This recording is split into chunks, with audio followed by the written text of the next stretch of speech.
tumutulong sa project ko. Kung ganyan sila mama at papa, di bali na lang. Tatanong-tanong na lang ako sa iba. Alay lang. Hindi pwede matagtag ang pasyente. Kailangan natin makalusot eh. Magsasalubong yung prosesyon mamaya. Magsirena na tayo. Wag. Warning lights lang.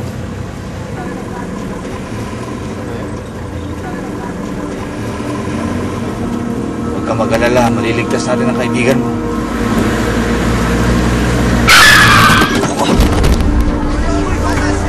Nahagip yata tayo. Naku.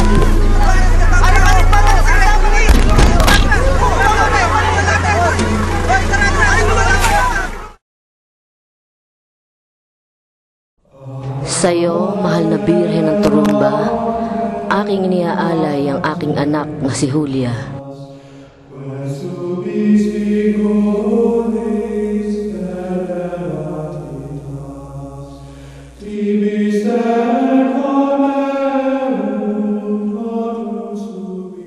Ang ganda-ganda naman po ng damit nyo, mahal na birhen. Alam niyo po ba, I love you very much.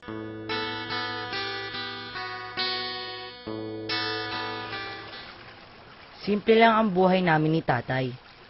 Sinisikap niyang itaguyod ang lahat para sa akin.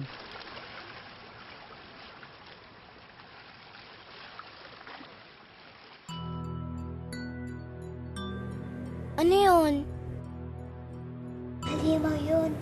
Halimaw na nangahay ng mga bata. Di naman totoong mga halimaw eh. Bakit nakakita ka na ba? Eh, sabi ni mama eh. Halika, tingnan natin yung halimaw na sinasabi mo. Ilang beses ko bang kailangan sabihin sa'yo na huwag kang lalapit sa kwartong yan? Gusto mo bang kainin ka ng halimaw?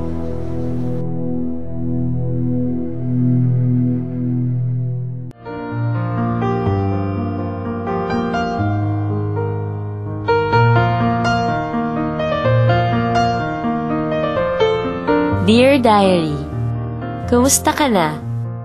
Ako, eto, hopeful pa din. Hopeful na sana matupad na lahat ng mga pangarap ko.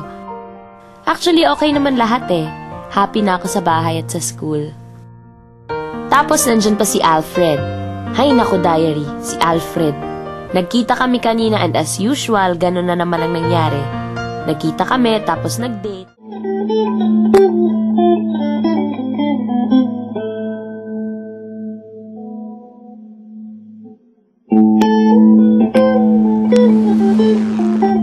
Napapagod na ako.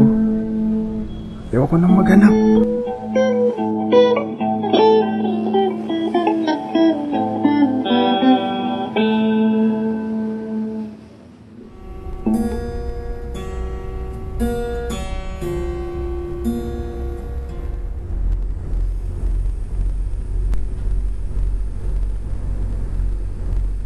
Magandang gabi at maligayang bati.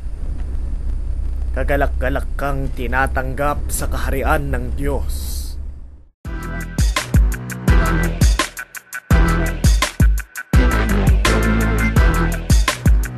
Jomar! Pagdating ng araw, yan din ang ipapahamak ko. Bakit? Jomar! Hindi naman kasi tayo banal eh.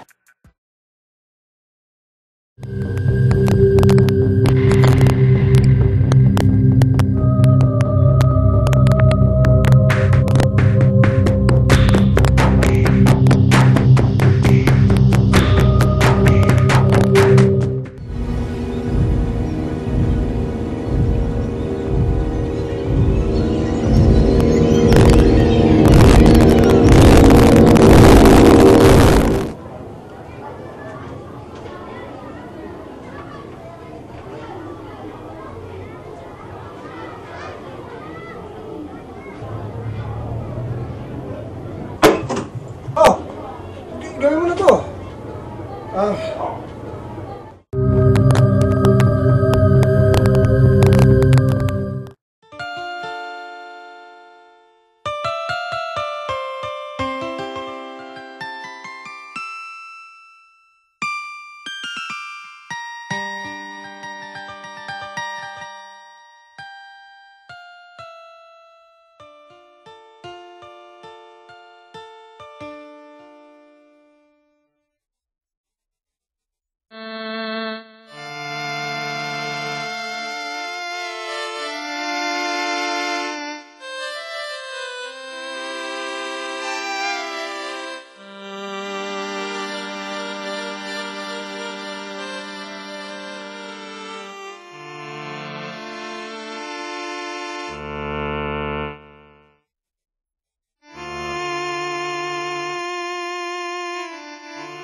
ginagawa mo?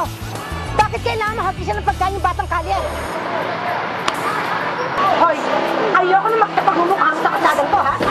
Alis! Alis! Talaga ng ulo mo eh. Kung sa ibang negosyo mo ipuhunan yan, maaaring kumita ka pa. At saka isipin mo na mabuti naman. Ang mag-alala. May awa ang Diyos. Kakain rin tayo at hindi tayo magugutom. Baka naman muli.